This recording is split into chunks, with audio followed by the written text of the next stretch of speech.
Dear children, this story I chose for you took place approximately 2000 years ago, and it is about a man who had no father.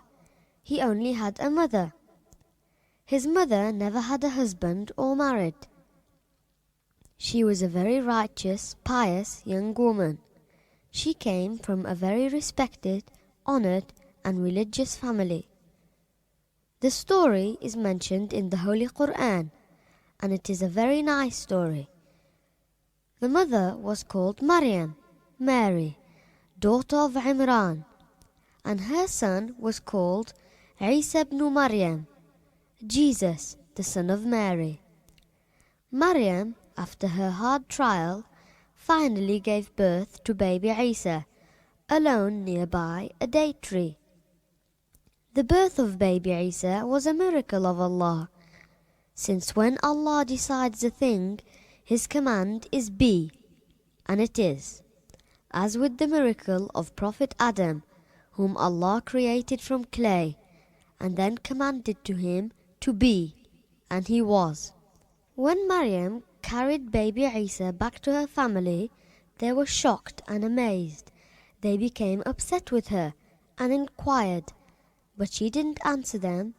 Instead, she pointed to baby Isa for them to speak to. They said, "How can we talk to one who is a baby in the cradle?" But to their amazement, baby Isa, with Allah's miracle, spoke and said, "I am indeed a servant of Allah.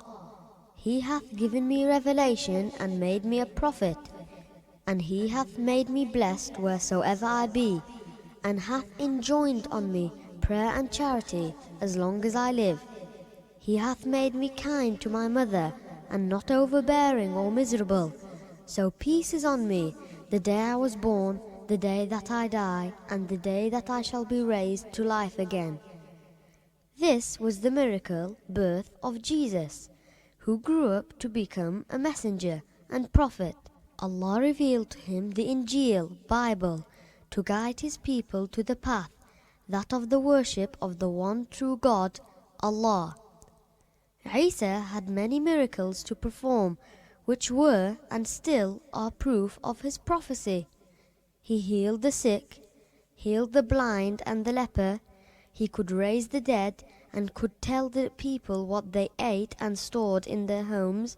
He could make the shape of a bird from clay, blow into it, and it would fly. Isa did all these miracles by the permission of Allah. He said to his people that he was the servant of Allah. Prophet Isa never said that he was the son of God or God. Isa gave his people the glad tidings of a messenger who would come after him, whose name was Ahmed, Muhammad. Isa endured a lot of hardship from his people. Some believed in his teachings, but those who did not became his enemy, and went so far they planned to kill Prophet Isa by nailing him onto a cross. They intended to humiliate him and leave him to die.